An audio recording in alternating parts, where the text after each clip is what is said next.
तो आज हम आगे बढ़ते हैं। तो अब कंस्ट्रक्शन मान लीजिए हो गया है और अब आप ऑडिट करवा सकते हैं एट प्री ओपनिंग स्टेज और एग्जिस्टिंग रोड्स कि रोड खुल गया है। ये तो रोड जस्ट खुलने वाला है, ओपन टू ट्रैफिक होने वाला है और ये खुल चुका है 1 साल बाद 2 साल बाद कभी भी। तो प्री ओपनिंग स्टेज में क्यों चाहिए होता है? क्योंकि अब आपने जो कंस्ट्रक्शन स्टेज, डिज़ाइन स्टेज के सब देख लिए थे, उसको अब आपको चेक करना है कि ट्रैफिक ओपन होने से पहले वो सब चीज़ें इनकॉर्पोरेट हुई हैं कि नहीं।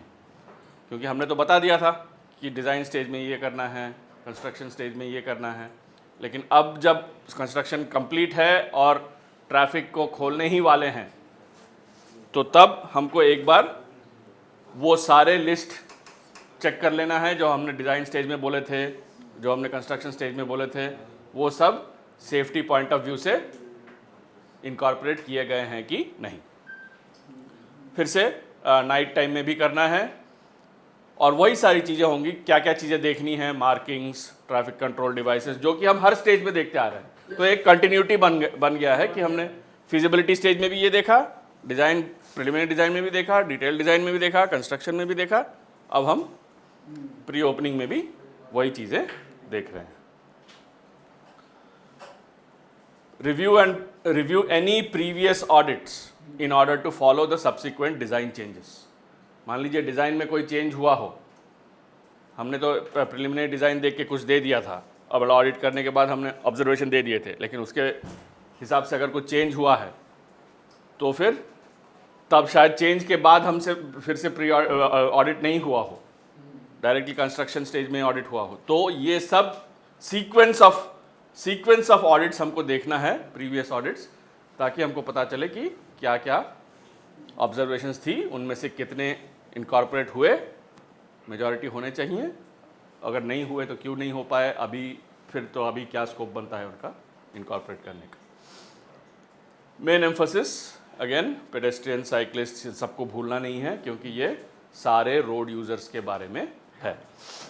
देखिए यहाँ पे इक्वेस्टेरियन भी दिया गया है, क्योंकि कहीं कहीं पे घुड़सवारी भी होती है रोड्स पे जहाँ पे ज़्यादा घोड़े चलते हों। फिर inspection eight appropriate times of the day, ये तो हो गया। अब ऑपरेशन एंड मेंटेनेंस स्टेज में भी RSA हो सकता है, जैसे कि प्री ओपनिंग में हो गया और फिर ऑपरेशन एंड मेंटेनेंस स्टेज में जब चला गया तब भी वो हो सकता है। मान लीजिए हम लगभग कहते हैं कि आफ्टर 1 ईयर ऑफ कंप्लीशन, मतलब 1 year of opening of project, उसके बाद भी आप एक बार दिखा दीजिए कि सब ठीक ठाक चल रहा है कि नहीं। तब तक क्या मिल जाएगा अपने पास? 1 साल ट्रैफिक खुल गया है तो अपने पास क्रैश डेटा आ जाएगा उस 1 साल का। तो हम देख सकते हैं कि बावजूद हमारे इतने सारे रिकमेंडेशंस देने के फिर भी क्रैश हो रहे हैं, और अगर हो रहे हैं तो अब क्या किया जा सकता है? हमने इतने सारे रिकमेंडेशंस दिए इतने सारे स्टेजेस में, बावजूद उसके अगर क्रैशेस हो रहे हैं, एक्सीडेंट्स हो रहे हैं, तो अब क्या किया जा सकता है? तो ये ब्लैक स्पॉट्स आइडेंटिफाई हो चुके होंगे 1 साल के बाद, वो देखने पड़ेंगे कि आप उसको क्या मिटिगेशन स्ट्रैटेजी हो सकती है। तो इस स्टेज पे ये बहुत रिएक्टिव एंड प्रोएक्टिव प्रोसेस होता है कि अब तो रिएक्ट करना है, अब हमने इतना सारा बोल दिया फिर भी एक्सीडेंट हो रहे हैं, तो अब रिएक्टिव स्टेज में आ गया। लेकिन फिर भी थोड़ा सा प्रोएक्टिव है कि 1 ही साल हुआ है, हम इसको ज़्यादा दिन तक होने नहीं दे रहे हैं, एक्सीडेंट को जल्दी ही चेक कर रहे हैं। तो थोड़ा सा प्रोएक्टिव है लेकिन रिएक्टिव भी है। फिर से हमको क्या एलिमेंट्स देखने हैं pre opening and operation stage में? वही सारे क्रॉस सेक्शन अलाइनमेंट, लेकिन अब ये सब डिज़ाइन के नहीं हैं, अब ये सब एक्चुअल रियलिटी के हैं। इंटरसेक्शंस, फिर जैसे लैंड यूज़ चेंज हो जाता है, कल जैसे हम कह रहे थे कि अब कोई लैंड यूज़ चेंज हो गया हो इंटरसेक्शन हमने डिज़ाइन का तो अच्छा बोल दिया था, लेकिन कंस्ट्रक्शन के वक्त भी लैंड खाली था सब उस तरफ, लेकिन अभी 1 साल बाद शायद लैंड का चेंज हो गया है, तो उससे कुछ इंटरसेक्शंस को फ़र्क पड़ रहा है कि नहीं। ब्रिजेस अप्रोच, ये हमने कल बहुत देखा। पॉट होल्स, अब 1 ही साल में कुछ पॉट होल्स बन रहे हैं कि नहीं, तो फिर डिज़ाइन में कुछ गड़बड़ है कि नहीं, मटेरियल्स में कुछ गड़बड़ हुआ कि नहीं, कंस्ट्रक्शन क्वालिटी में कुछ गड़बड़ हुआ कि नहीं। तो अब ये सब देखना अपने को, जैसे ये तो हमको हर दिन जो देखते हैं हम ऑपरेशंस मेंटेनेंस स्टेज में, आज भी हम सेकेंड हाफ में जाने वाले हैं, तो ये सब हमको नज़र में रखना है। Median openings, built up areas, pedestrians, road side markings, crash barriers. तो देखिएगा आप, एलिमेंट्स लगभग सेम हैं जो कि हम एवरी स्टेज में देखते आ रहे हैं। इसलिए सेम है क्योंकि हम कंटिन्यूटी उसका देख पाए। तो क्रॉस सेक्शन अलाइनमेंट में फिर क्या देखना है, फिर से एडिक्वेट साइड डिस्टेंस देखना है हमको कि अब साइड डिस्टेंस रहा कि नहीं सही तरह से। अलाइनमेंट में तो हमने डिज़ाइन में देख लिया था कि सब ठीक था। अब कोई एडिशनल साइंस, रोड मार्किंग्स चाहिए कि नहीं, लैंड यूज़ चेंज हो रहा है, कुछ नया बिल्डिंग आ गया, नया ऑफिस आ गया, नया स्कूल आ गया, तो वहाँ पे कुछ एडिशनल साइंस देने हैं कि नहीं। Do the operating speed conform to the posted speed limit. हमने तो पोस्टेड स्पीड लिमिट डाल दिया डिज़ाइन स्पीड के बेसिस पे, लेकिन अब एक्चुअली जब गाड़ियाँ चल रही हैं, 1 साल हो गया है गाड़ी चलते हुए, 2 साल हो गया है, तो क्या वो ऑपरेटिंग पोस्टेड स्पीड लिमिट के अनुसार चल रही कि नहीं, उससे बहुत ज़्यादा ऊपर चल रहा है क्या, तो फिर कुछ ट्रैफिक कामिंग डालना है क्या, उस पर कोई ट्रैफिक कामिंग मेजर्स डालने हैं क्या। Overtaking prohibited eight critical locations, curves, ये सब सही तरह से साइंस वगैरह है कि नहीं। प्रॉब्लम्स क्या क्या आ सकते हैं। ओवर स्पीडिंग एक प्रॉब्लम हमेशा जब नया रोड कोई खुलता है, क्योंकि रोड नया रहता है, एकदम साफ सुथरा रहता है, तो ओवर स्पीडिंग का हमेशा स्टार्टिंग में प्रॉब्लम आता है। नए रोड पे या तो कोई रोड वाइडन हो गया, रोड अगर वाइडन भी हो जाता है, नया रोड आता है तो होता ही है, वो रोड वाइडन भी हो जाता है तो भी स्पीड का प्रॉब्लम कभी कभार हो जाता है। तो ये ओवर स्पीडिंग हमको बहुत बारीकी से देखना पड़ेगा। तब कुछ स्पीड स्टडीज़ करवाने पड़ेंगे कि 85th परसेंटाइल स्पीड क्या है। स्पीड स्टडी से देखना पड़ेगा कि पोस्टेड स्पीड लिमिट और ऑपरेटिंग स्पीड लिमिट में कितना अंतर होता जा रहा है। साइड डिस्टेंस तो खैर हम देख रहे हैं कि वहाँ पे अगर ट्रीज़ और वेजिटेशन अगर बढ़ने लग गया है तो थोड़ा ट्रिमिंग करवाना, ये सब हमको देखना पड़ेगा। इलीगल एस्टैब्लिशमेंट्स, अगर एस्टैब्लिशमेंट्स कुछ नए आ गए हैं रोड पे, मतलब रोड के आने के बाद, रोड के बनने के बाद, रोड के खुलने के बाद, तो उनका क्या करना है। Due to absence of speed calming treatments at such locations the vehicles ply at high speed. क्योंकि ये ओवर स्पीडिंग क्यों हो रहा है, शायद क्या हमने देखा है कि ऑब्जर्व किया कि वहाँ पे speed Kameng, traffic Kameng, speed Kameng measures ज़्यादा नहीं है, रंबल स्ट्रिप्स शायद नहीं है, शायद एकदम अगर अलाइनमेंट बहुत स्ट्रेट होता है, कभी ये सब एक्सप्रेसवे वगैरह में इसलिए अलाइनमेंट एकदम स्ट्रेट रहता है कि हाई स्पीड पे जाए गाड़ियाँ, लेकिन सारे रास्ते तो हाई स्पीड के लिए नहीं बनते हैं। तो अगर इन रास्तों पे अगर अलाइनमेंट बहुत ही स्ट्रेट रहता है तो हमको कुछ ट्रैफिक कामिंग मेजर्स डालने पड़ते हैं, क्योंकि सीधा रास्ता रहता है तो लोग ज़्यादा, सीधा रास्ता और आस पड़ोस में अगर कुछ नहीं है तो फिर बहुत तेज़ी से चलाने का ये हो जाता है। तो तब हमको स्पीड ट्रैफिक कामिंग के बारे में सोचना पड़ता है।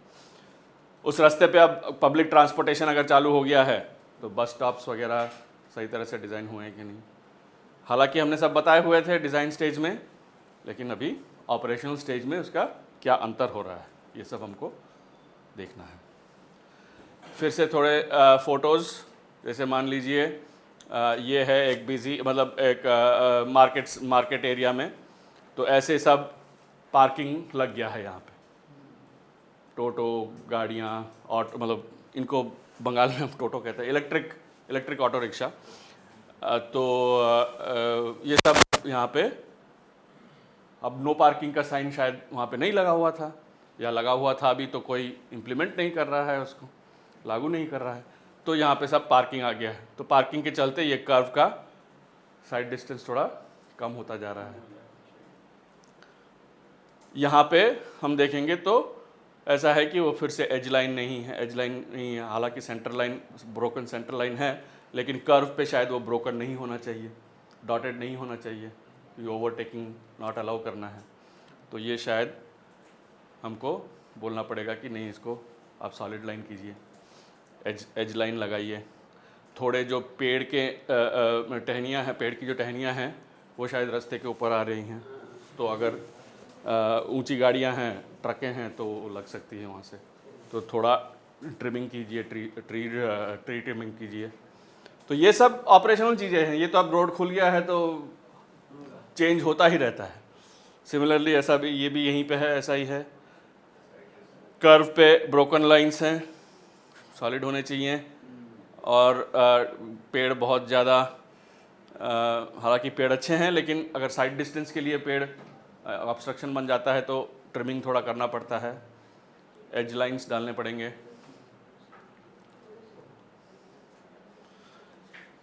कभी कभार ये हमने कल भी दिखाया था कि अगर कर्व ज़्यादा ही स्टीप है तो या तो रंबल स्ट्रिप्स लगाएं, या कभी कभार ऐसे RRPM से भी हम डिटेक्ट करा सकते हैं उसको, कर्व को, जो कि हम यहाँ पे वरना वाइट लाइन देते, हम उस पर RRPM लगा दिए कि भाई आप कर्व पे पूरा समझ के जाइए।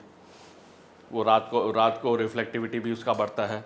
ये पूरा अगर आप येलो कर दें, बेसिकली ये डॉटेड RRPM लगा दें यहाँ पे, और ये सारे रंबल स्ट्रिप्स हो गए, तो कर्व पे स्पीडिंग भी थोड़ा कम हो सकता है और साइड डिस्टेंस गाइडेंस मिल सकता है गाड़ियों को। इंटरसेक्शंस के लिए IRC कोड है, guidelines for the design of at grade intersections in rural and urban areas. क्योंकि अब रोड एग्जिस्टिंग है, तो एग्जिस्टिंग रोड्स के लिए काफ़ी सारे IRC कोड्स बने हुए हैं। तो अब आपको इंटरसेक्शन में क्या क्या देखना है? Is adequate visibility from the minor road है कि नहीं? Do the carriage way markings clearly define routes and priorities? Carriage way पे कभी कभार हम पेवमेंट मार्किंग्स और साइंस दोनों ही जरूरी हैं। कल हमने बताया था ना कि अगर कोई ड्राइवर साइन छूट भी जाए तो शायद नीचे देखने पे पेवमेंट मार्किंग दिख जाने चाहिए। तो अगर ऊपर हमने राइट टर्न एरो का एक साइन दिया हुआ है कि राइट कर्व अहेड, मतलब कर्व दाहिने तरफ मुड़ रहा है, तो उसका एक नीचे भी हम एक कर्व बना दे सकते हैं, एरो बना दे सकते हैं, मतलब पेवमेंट मार्किंग भी हम कर सकते हैं। तो ये पेवमेंट मार्किंग और साइंस का थोड़ा मतलब तालमेल रहना चाहिए। एक जगह पे दोनों अगर रहें तो अच्छा है, क्रिटिकल जगहों पे तो रहना ही चाहिए। तो ये तालमेल थोड़ा देख के हमको रखना है। अब अगर सिग्नल डालने पड़ गए रास्ते पे, अगर सिग्नल डालने पड़ गए तो सिग्नल का एक अलग ही अपना गाइडेंस है। उस पर वो सिग्नल कहाँ पे रहेगा। कुछ लोग सिग्नल को कैंटिलीवर से रास्ते के ऊपर डालते हैं ताकि ऊपर से दिख सके। कुछ लोग साइड में लगा देते हैं उसको। कुछ लोग सेंटर में, कुछ रास्तों पे सेंटर पे डाल के, मतलब एक राउंड अबाउट एक गोल बना देते हैं, वहाँ पे लगा। तो ये सब सेफ्टी पे असर पड़ता है। अगर सेंटर में लगाएंगे तो कैसा ट्रैफिक जाएगा दोनों तरफ से, अगर ऊपर लगाएंगे तो वो सिक्योर, मतलब रिस्क है कि नहीं, तेज़ हवाएं चलेगी तो वो गिर जाएगा कि नहीं। साइड में रहेंगे तो साइड में कभी कभार क्या होता है कि ड्राइवर की नज़रें जाती नहीं हैं उधर, तो उनका साइड अगर बहुत बाहर रखेंगे आप, बहुत साइड में रखेंगे तो सिग्नल कभी दिखेगा नहीं। तो सिग्नल कहाँ पे डालना है, एक्चुअली कहाँ पे फिजिकली प्लेस करना है, फिर उसके बाद सिग्नल टाइमिंग तो देखना ही है कि कितना ग्रीन कितना रेड। कभी कभार इंटरसेक्शन में अपोजिंग ट्रैफिक को दूसरा सिग्नल दिखाई दे रहा है कि नहीं। वो क्या होता है कि वो, अगर हम मान लीजिए एक सिग्नल पे खड़े हैं लेकिन उस तरफ का सिग्नल थोड़ा सा टेढ़ा हो गया है कि इन लोगों को भी दिख रहा है, तो वो लोग कभी कभार ड्राइवर लोग उतावले हो जाते हैं कि अरे उनका रेड होने वाला है, हमारा ग्रीन होने वाला है, तो लोग जल्दी पहले से ही निकलने में लग जाते हैं। तो वैसा होना नहीं चाहिए।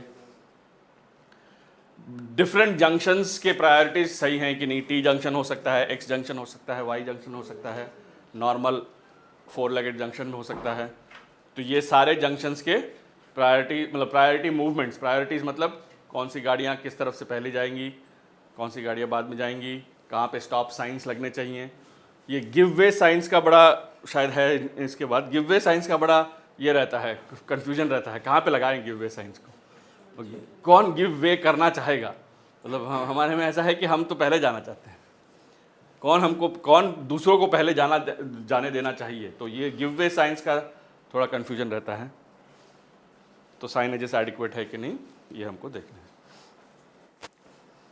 तो मान लीजिए ये दो तस्वीरें हैं। एक तो है कि ये शायद माइनर रोड है, या माइनर रोड है कि नहीं, जो भी है, एक इंटरसेक्शन सा है, लेकिन यहाँ पे मर्जिंग और टर्निंग का फ्री फ्लो है, कोई डिफाइंड नहीं है कि कौन पहले जाएगा कौन बाद में आएगा, किसको प्रायोरिटी मिलनी चाहिए। अगर ये माइनर रोड है, माइनर मूवमेंट है, तो यहाँ पे स्टॉप बार होना चाहिए। तो ये सब कुछ यहाँ पे डिफाइंड नहीं है, डिसऑर्डरली ट्रैफिक मूवमेंट। तो ये इंटरसेक्शन में हमेशा हम यही देखते हैं कि ट्रैफिक मूवमेंट ऑर्डरली होना चाहिए, जैसे भी ऑर्डर में हो, जो भी ऑर्डर हम डिफाइन कर पाए, लेकिन ऑर्डर में चले, सब लोग एक साथ आके इंटरसेक्शन पे ना मूवमेंट करें। यहाँ पे भी एक इंटरेस्टिंग सिचुएशन बना हुआ है कि यहाँ से भी एक रास्ता है, यहाँ से भी रास्ता है, बीच में कुछ मकान या घरें हैं।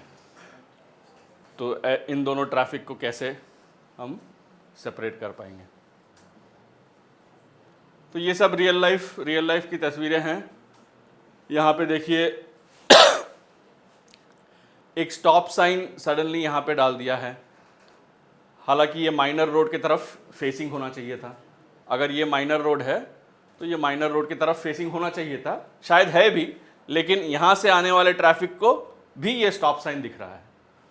ये तो मेन रोड है, तो ये वाले रोड को वो स्टॉप साइन नहीं दिखना चाहिए, स्टॉप साइन किसी एक को ही दिखना चाहिए, सारे तो आके स्टॉप नहीं हो जाएंगे एक साथ। थोड़ा मेंटेनेंस का ज़रूरत है, ज़ेब्रा क्रॉसिंग ये होता जा रहा है, फेड होता जा रहा है। फिर यहाँ पे जो मीडियन के पोस्ट्स हैं वो टूटते जा रहे हैं, हालांकि दिख नहीं रहा है यहाँ पे, लेकिन ये टूटते जा रहे हैं, फ्लेक्सिबल बैरियर्स आर डैमेज्ड।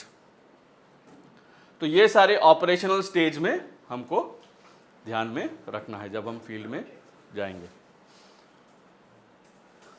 ये और एक वेजिटेशन के वजह से, देखिए वेजिटेशन के वजह से ये जो साइन, जब हम नज़दीक गए तो हमको ये साइन दिखा, लेकिन दूर से हम जब देख रहे थे तो वेजिटेशन की वजह से वो साइन थोड़ा ढका हुआ था। तो अगर किसी साइन के आसपास बहुत सारा वेजिटेशन है और वो क्लियरली नज़र नहीं आ रहा है तो थोड़ी ट्रिमिंग कर देनी चाहिए ब्रांचेस की।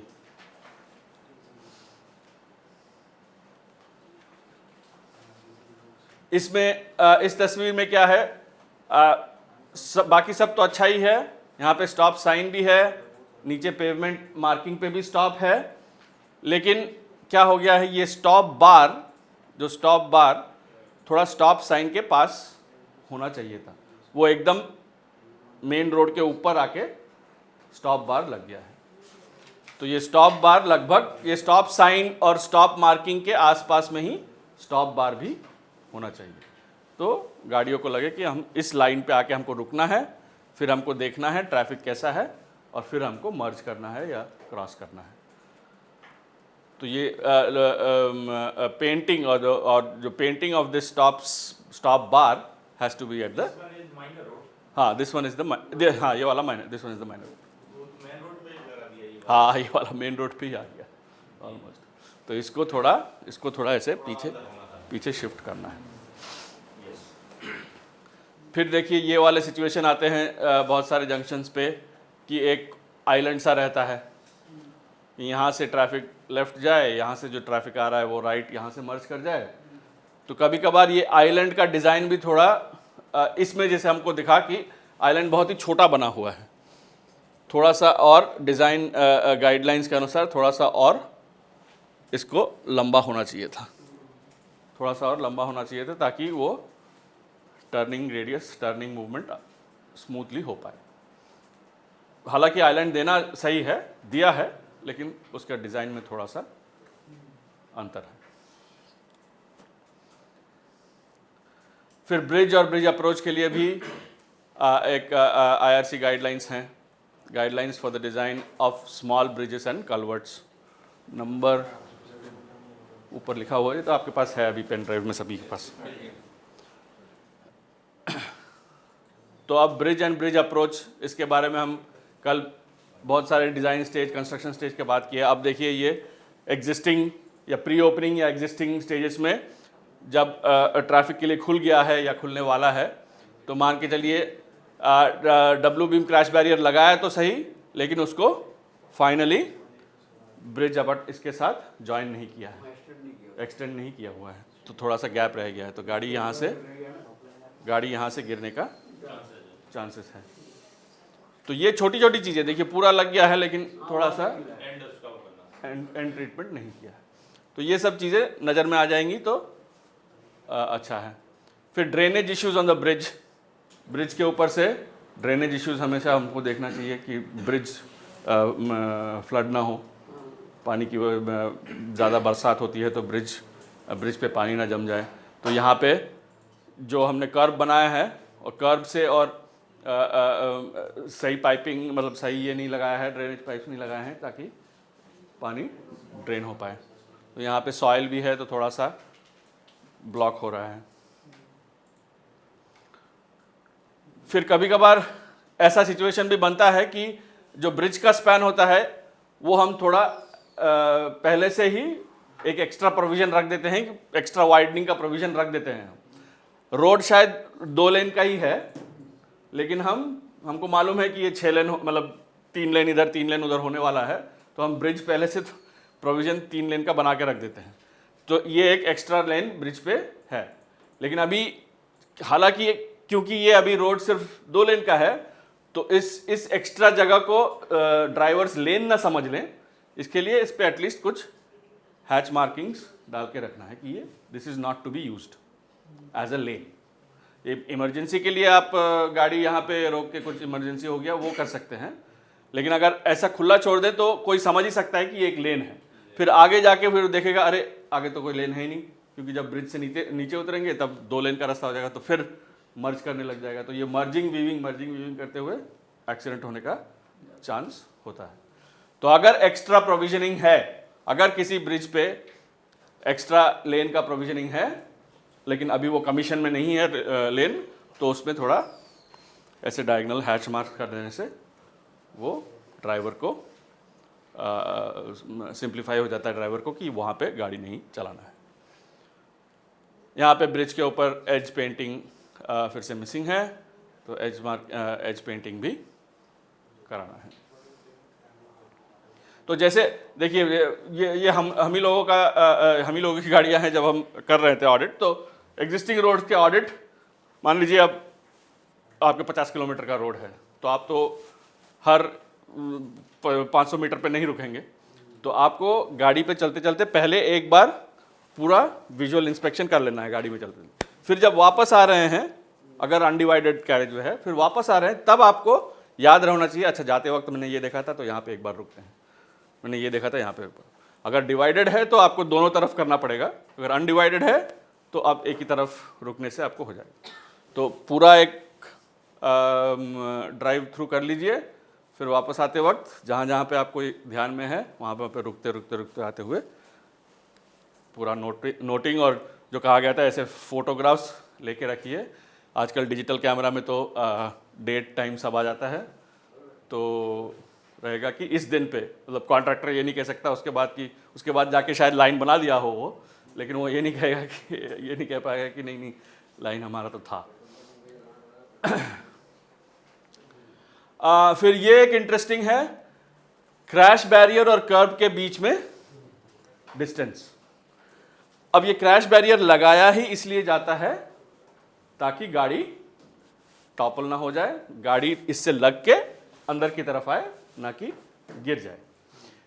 लेकिन जब अगर ऐसा सिचुएशन हो जाता है कि कर्ब पहले है लेकिन उस कर्ब और डब्ल्यू बीम के बीच में बहुत ज़्यादा डिस्टेंस है, तो क्या होने का चांसेस है, जैसे देखिए ये वाला गाड़ी आके पहले कर्ब पे लगेगा तो क्रैश बैरियर से लगेगा ही नहीं, और बिना लग के ही कुछ डैमेज हो सकता है या कुछ हो सकता है।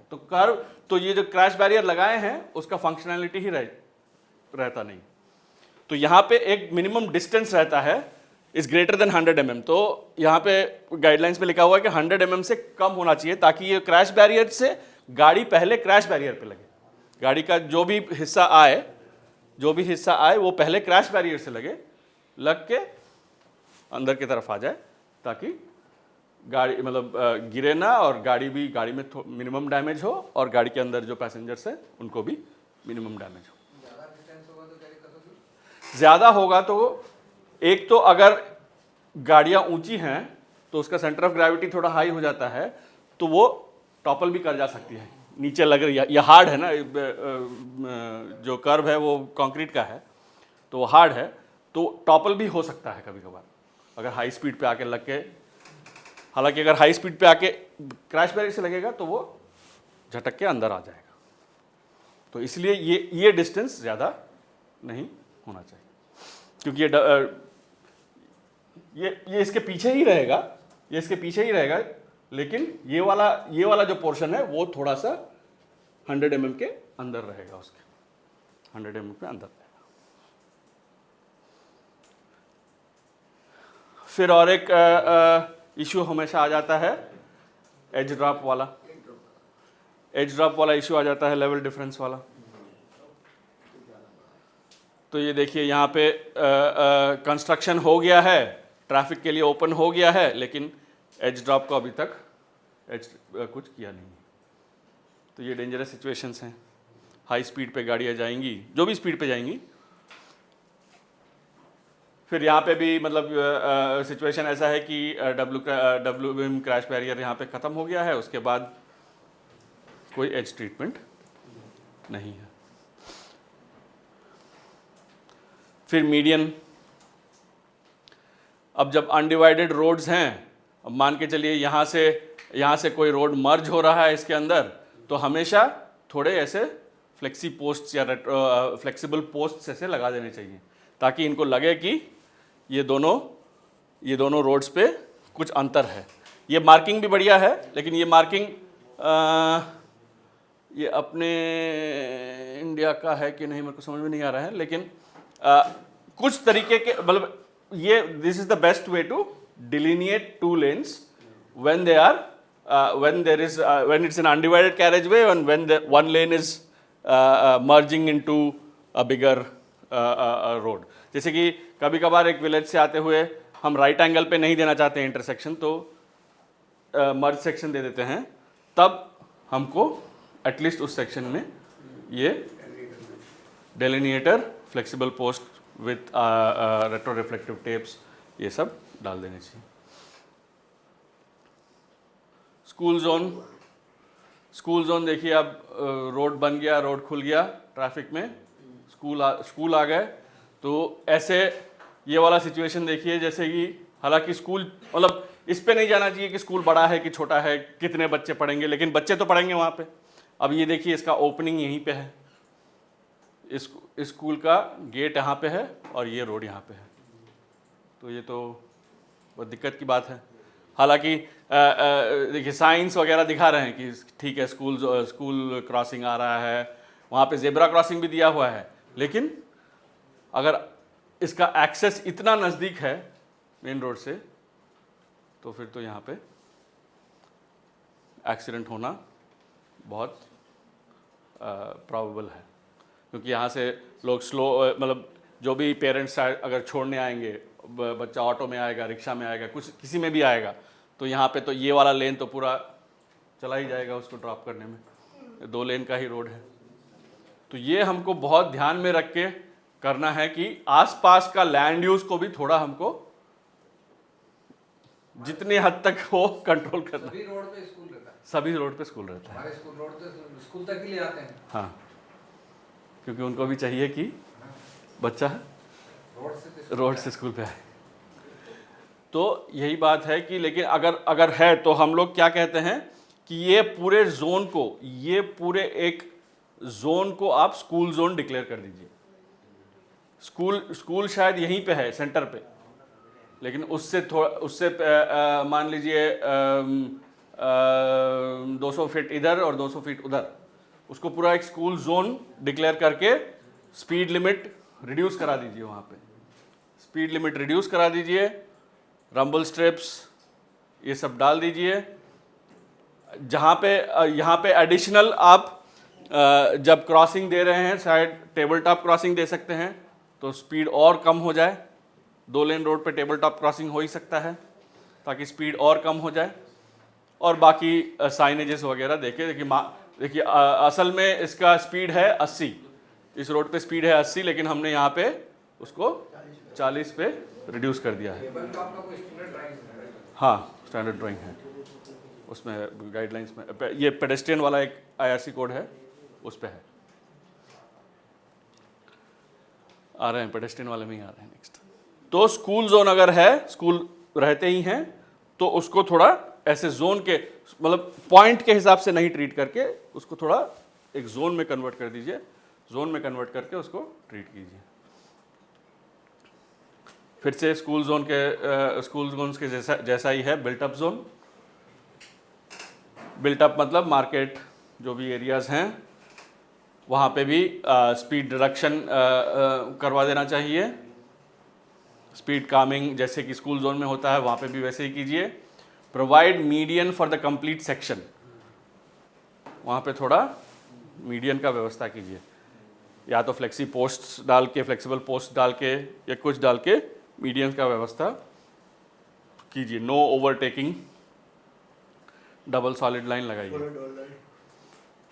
ताकि ओवरटेकिंग ना हो। अगर पेडेस्ट्रियन बहुत ज़्यादा हैं तो पेडेस्ट्रियन गार्ड रेल दोनों तरफ लगाइए, अगर पेडेस्ट्रियन एक्टिविटी बहुत ज़्यादा बढ़ रहा है। Again preferably provide speed table, crossing पे स्पीड टेबल लगाइए। तो देखिए ये तो टिपिकल हमारा मार्केट एरिया होता है, हर रोड के ऊपर जहाँ पे भी थोड़ी आबादी है वहाँ पे ऐसा मार्केट होता है। मार्केट रास्ते पे ही बैठ जाता है, उसको कंट्रोल करना मुश्किल है। ऑटो रिक्शा सारे रोड एनक्रोच हो जाते हैं। Shoulder encroachment by hawkers, significant edge drop, parked vehicles, standing blocking entire lane. तो ये सब चीज़ों के लिए इसको मैनेज करना पड़ता है। इसको हम ये नहीं कह पाएंगे कि आप मत कीजिए करने से शायद लोग सुनेंगे नहीं, तो इसको मैनेज करना पड़ता है। तो मान लीजिए आप स्पेशल जैसे एक स्कूल जोन है, वैसे ही एक टाइमिंग में आप बोल दीजिए कि सुबह के मार्केट का टाइमिंग में कुछ अब छोटे छोटे रोडों पे देखिएगा morning 8 to 9 no traffic allowed, ऐसा कुछ स्पेशल परमिशन से बोर्ड लगा देते हैं। तो यहाँ पे तो नो ट्रैफिक अलाउड नहीं होगा, लेकिन मॉर्निंग 8 to 9 स्पीड लिमिट कम, इवनिंग 5 to 6 स्पीड लिमिट कम, जब लोग ज़्यादा मार्केट को जाते हैं, जब जो लोग ये करते हैं। तो ऐसा करके भी हम थोड़े थोड़े टेम्पोररी मेजर्स डाल के भी हम इसको थोड़ा कंट्रोल कर सकेंगे। एज ड्रॉप के लिए कोई लिमिट है क्या? एज ड्रॉप के लिए स्पीड पे डिपेंड होता है। जिस रोड पे हाई स्पीड है तो मेरे हिसाब से 2 इंच से ज़्यादा नहीं होना चाहिए। ये भी कोड में है कोई? कोड में लिखे हुए स्पीड पे ही डिपेंडेंट होता है, क्योंकि जब गाड़ी अगर लो स्पीड में है तो थोड़ा सा एज ड्रॉप है, नीचे जाके बैठ सकता है। जब हाई स्पीड पे है तो वो नहीं हो सकता, तो वो उसका कोड के हिसाब से है, स्पीड के हिसाब से है। कौन से कोड में है सर? कौन से कोड में है ये जानना चाह रहे थे। कौन से कोड में है मेरे को भी अभी याद नहीं है। हम देख के बताते हैं, हाँ एज ड्रॉप का प्रॉब्लम हमेशा रहता है। हाँ, हम देख के बताते हैं कौन से।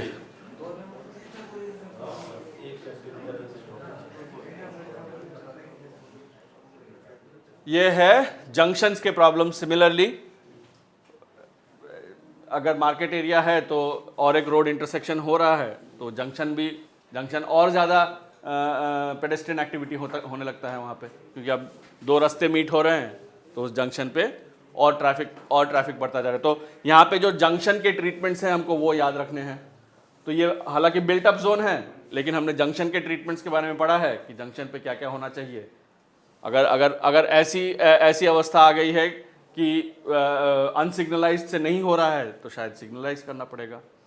अगर चलिए सिग्नलाइज तक नहीं आई है बात, तो एक छोटी सी रोटरी लगानी पड़ेगी, रोटरी डिज़ाइन करनी पड़ेगी।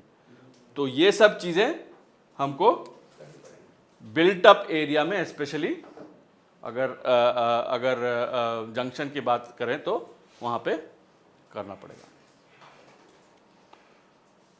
अब ये देखिए पेडेस्ट्रियन फैसिलिटीज़ का ये गाइडलाइंस का डॉक्यूमेंट है। ये अभी रिसेंटली ये 2012 का है। इसी साल शायद ये अपडेट हुआ है। ये फर्स्ट रिवीजन, हाँ ये फर्स्ट रिवीजन का है। वो नया वाला इसी साल हुआ है, अभी 1-2 महीने पहले ही। तो ये पेडेस्ट्रियन फैसिलिटीज़ के बारे में बताता है सारे। क्या नंबर है सर? ये है IRC 102 है ना, ये 103 103 है। 103 2012 का है, लेकिन अभी 2022 का भी आया है।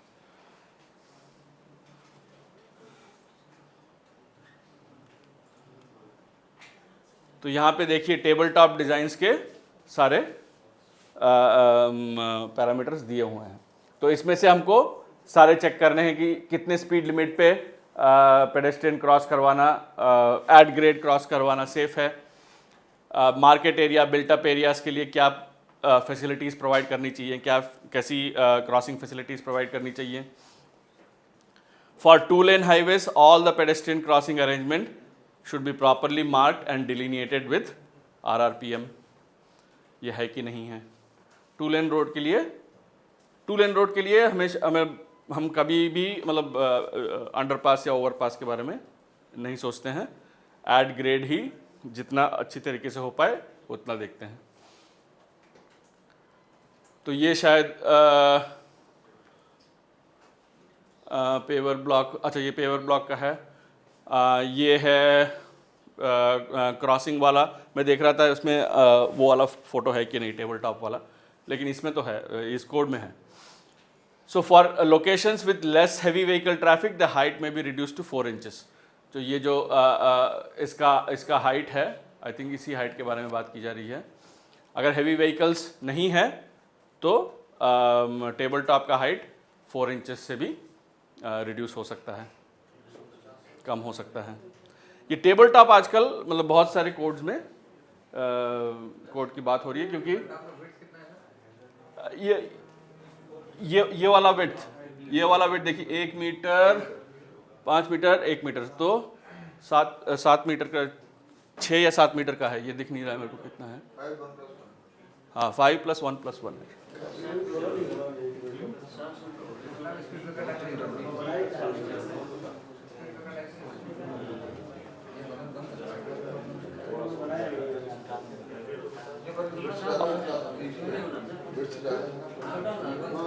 और ये पूरे और ये स्पीड टेबल पूरा width of the road cover करना चाहिए। देखिए कभी कभार उस पे उसके साइड्स पे RRPM भी लगा दे सकते हैं टेबल टॉप के गाइडेंस के लिए। तो वो रात में फ्लैश करेगा फिर, वरना ये स्लोप को इंडिकेट करने के लिए थोड़े से ऐसे रोड मार्किंग्स डालने हैं। अब आ गए हम रोड साइंस और मार्किंग्स पे। तो फिर रोड साइंस और मार्किंग्स का ये है IRC 35 और सिमिलरली रोड साइंस का ये code number 67।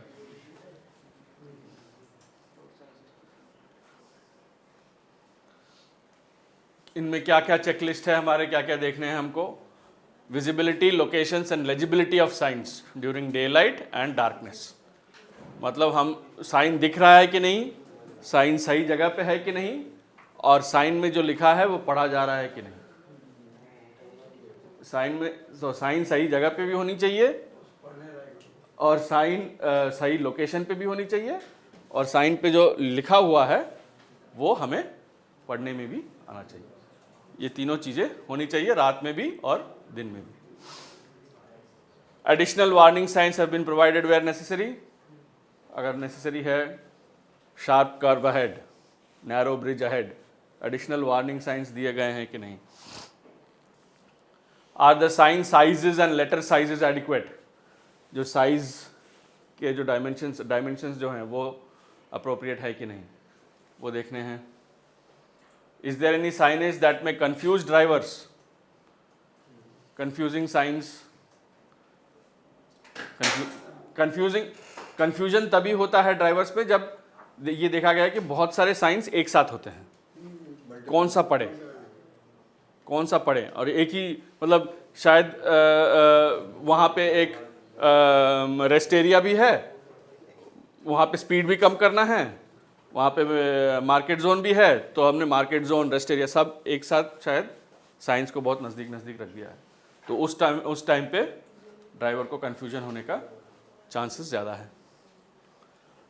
Are all road markings clearly visible and reflective during adverse conditions. So ये जो रिफ्लेक्टिविटी है वो हमको चेक करना है एडवर्स कंडीशंस में। तो कभी कभार नाइट टाइम ऑडिट तो होता ही है, लेकिन कभी कभार अगर एक्सीडेंट्स ऐसे नज़र आ रहे हैं कि बारिश की वजह से एक्सीडेंट ज़्यादा हो रहा है, कुछ कुछ जगह पे कोहरा ज़्यादा होता है, फॉग की वजह से नज़र नहीं आ रहा है, तो कभी कभार एक आध बार उस टाइम पे भी ऑडिट कर लेना चाहिए, ये देखने के लिए कि रिफ्लेक्टिविटी अच्छी है कि नहीं।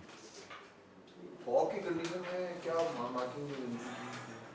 फॉग की कंडीशन में हमको वो जो वेरिएबल मैसेज साइंस हैं उनमें स्पीड रिडक्शन के बारे में आगाह कर देना चाहिए कि fog ahead please reduce speed, क्योंकि अब स्पीड साइन तो लगेगा नहीं क्योंकि फॉग तो रहता है जाता है, तो तब वेरिएबल मैसेज साइन का इस्तेमाल बहुत ये हो जाता है कि आप फॉग हैं सामने, अब स्पीड रिड्यूस कीजिए, रिड्यूस स्पीड में दिख जाना चाहिए सारे। Is adequate delineation provided on the curves, chevron markings provided and visible, are curve marking signs and speed limits provided?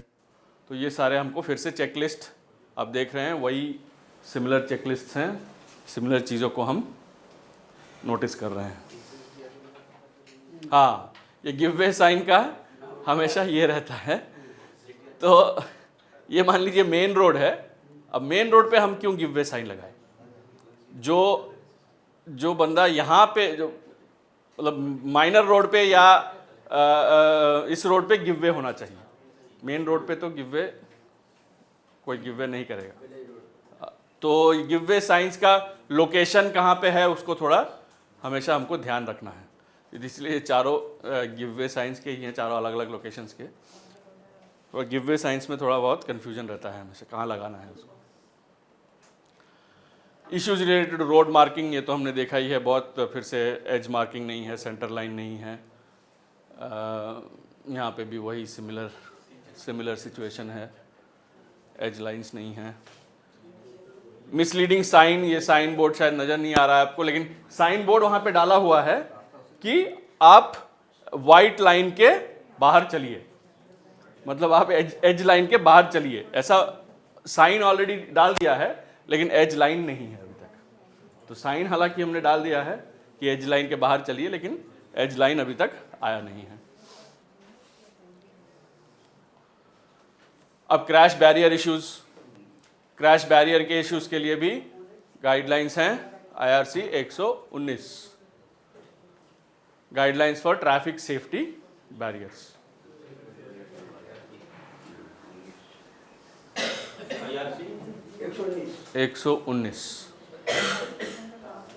2015 में आई।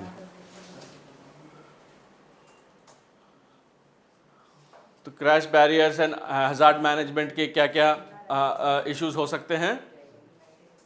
इस clear zone provided, all road side hazards clearly protected, are traffic barriers placed at hazardous locations. ये सब जो भी barriers डाले हैं वो क्या स्टैंडर्ड्स और गाइडलाइंस के अनुसार हैं? Does the traffic barrier meet the intended function? जो पिछले 2-3 स्लाइड से पहले दिखाया था, क्रैश बैरियर अगर कर्व के इतना 100 mm पीछे हो गया तो उसका इंटेंडेड फंक्शन ही चला गया। तो फंक्शनैलिटी भी हमको देखना है कि प्रोविज़न सिर्फ नहीं, तो ऐसी इस तरह से प्रोवाइड किया गया हो ताकि वो फंक्शनल भी रहे।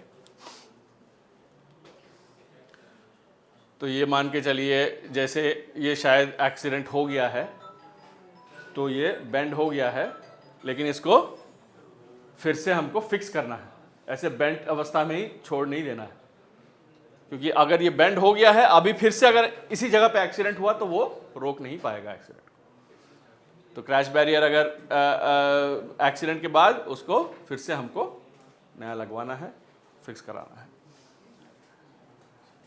करेक्टिव एक्शंस रिक्वायर्ड, तो इस पे ए में देखिए यहाँ पे ऐसे सिर्फ बॉलार्ड्स, जैसे कंक्रीट बॉलार्ड्स लगाए हुए हैं, improper guard post spacing and unwanted vegetation, ये स्पेसिंग थोड़ा प्रॉपर नहीं है, broken crash barrier, narrow bridge without adequate protection and pre warning science. ये नैरो ब्रिज में आने से पहले हमको वार्निंग साइंस देने हैं, जो कि है नहीं, और वो जो हैजार्ड मार्कर्स होते हैं वो भी शायद यहाँ पे मेरे को दिख नहीं रहे हैं।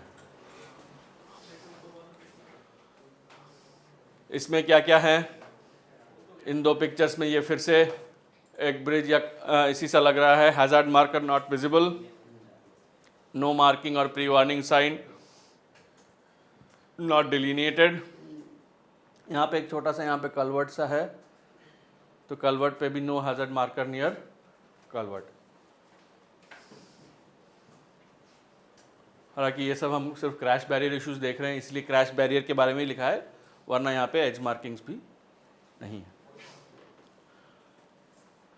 लेकिन ये अच्छे कंप्लायंस में है।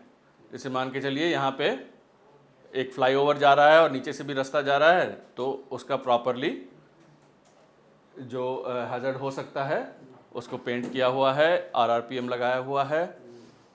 ये जो क्रैश बैरियर है इस पे भी RRPM लगे हुए हैं, और यहाँ पे ऐसे पोस्ट्स पे RRPM लगे हुए हैं। तो ये वाले क्रैश बैरियर कंप्लायंस में है। ये वाले यहाँ पे दिख नहीं रहे हमको फोटो में यहाँ पे, लेकिन ये पोस्ट्स हैं, उसके ऊपर RRPM लगे हुए हैं, डंडियाँ हैं। ये भी ऐसा है, मीडियन ओपनिंग। अगर मीडियन ओपनिंग रहता है तो वो मीडियन ओपनिंग भी एक हैजर्ड हो सकता है, तो उस पे हमको ऐसे हमको ऐसे हैजर्ड मार्किंग डालने हैं, RRPM डालना है, ये बताना है, तो ये इंडिकेट करेगा गाड़ियों को चलते वक्त कि यहाँ पे हैजर्ड हो सकता है। Median nose properly painted with hazard marker. तो ये हो गया हमारे सारे चेकलिस्ट्स जो कि हमको रोड सेफ्टी ऑडिट के वक्त देखना है, या कौन से स्टेज में देखना है, प्री ओपनिंग और एग्जिस्टिंग। तो हमारा आज सेकेंड हाफ का तो यही एक्सरसाइज है। सेकेंड हाफ का यही एक्सरसाइज है कि हम बस में जाने वाले हैं। हम शायद 3 टीम्स में बढ़ जाएंगे, हर टीम एक एक रूरल रोड का ये करेगा।